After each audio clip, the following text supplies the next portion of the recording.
আসসালামু আলাইকুম। আবারও চলে আসছি আপনাদের মাঝে আবার একটা নতুন রেসিপি নিয়ে।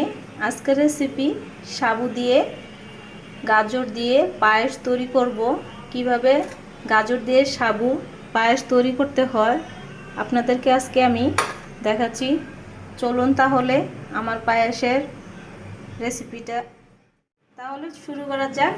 পায়েসটা আমি করে দেখাই। পায়েস পায়েস 2 কাপ বাটি সমান সাবুদানা দিয়ে দিলাম। এখন আমি পরিমাণ মতো একটু পানি দিয়ে ভালোভাবে ভিজিয়ে নেব।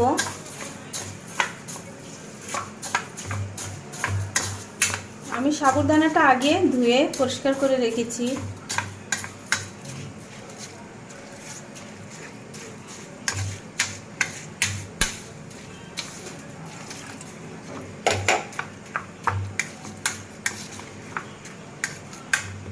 এটা 1 মিনিটের মতো আমার সাবুদানাটা পানির মধ্যে ভিজে থাকবে।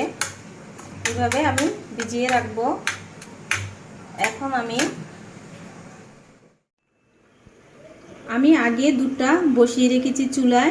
1 কেজি দুধ আমি নিয়েছি। এখন আমি গাজর কুচিটা দিয়ে দিলাম।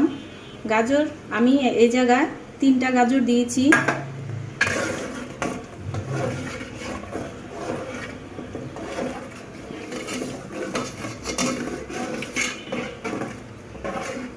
এই পায়েসটা বাচ্চারা খুবই পছন্দ করবে। অনেক বাচ্চারা স্বাস্থ্য একদমই থাকে, শুকনা থাকে। এই পায়েসটা আপনারা যে শুকনা বাচ্চাগুলা এদেরকে খাওয়ালে স্বাস্থ্য একদম ভালো হবে। 5 মিনিটের মতো আমি গাজরটা সিদ্ধ করে দুধের সাথে নেব। 3 মিনিটের মতো আমি এই ঢাকনা দিয়ে ঢেকে দিলাম। কম জালে আমি রাখবো, বেশি জাল হয়ে দুধটা পড়ে যেতে পারে, তার জন্য কম জালে আমি চুলার মধ্যে পায়েসটা ধীরে ধীরে রান্না করতে হবে। এখন আমার 5 মিনিট হয়ে গিয়েছে, ঢাকনা উঠিয়ে নিলাম। ভিজিয়ে রাখা যে সাবুটা আমি দিয়ে দিলাম।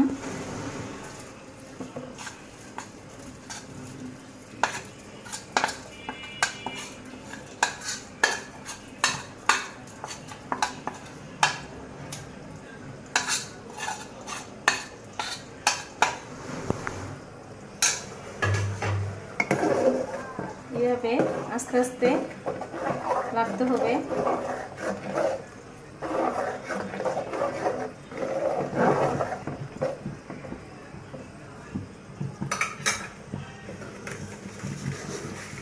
পরিমাণ মতো আমি চিনি দিয়ে দিলাম। আমি এত মিষ্টি করব না, মিডিয়াম মিষ্টিটাই করব। বেশি মিষ্টি হলে খেতে ভালো লাগবে না।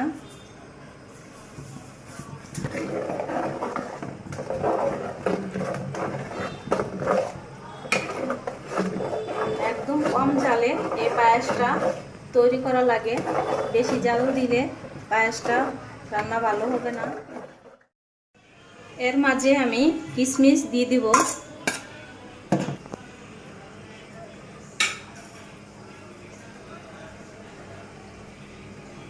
পায়েসে দেওয়ার জন্য ডিপ্লোমা দুধ আমি নিয়েছি, গুঁড়া দুধটা। এখন আমি গুঁড়া দুধটা পানি দিয়ে গুলিয়ে নিব, পরিমাণ মতো পানি দিয়ে।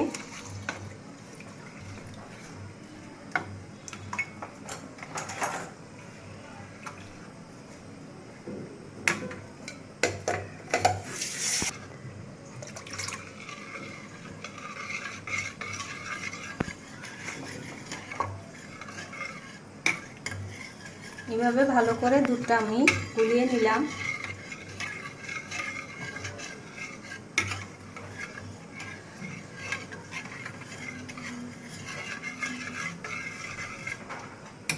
আমার গোলানো হয়ে গিয়েছে।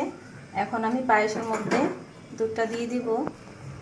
এখন আমি দুধটা দিয়ে দিলাম।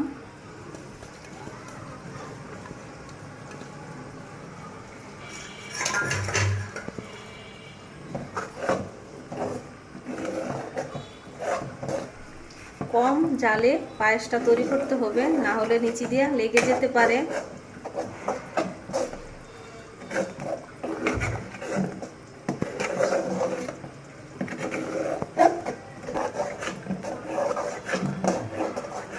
পর পর নাড়তে হবে।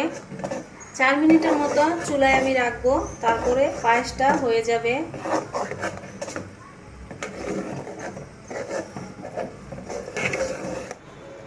বাচ্চাদেরকে অবশ্যই করে খাওয়াবেন আপনারা। বাচ্চারা যারা স্বাস্থ্য নেই তাদেরকে খাওয়ালে খুবই ভালো স্বাস্থ্য হবে। এই পায়েসটা আপনার ছোট বড় সবাই পছন্দ করবে। তৈরি হয়ে গেল সাবুদানা দিয়ে গাজর দিয়ে পায়েস। আমার ভিডিওটা যদি ভালো লাগে লাইক দিবেন, শেয়ার করবেন, সাবস্ক্রাইব করে দিবেন। আপনাদেরকে অনেক ধন্যবাদ। ভালো থাকেন। আল্লাহ হাফেজ।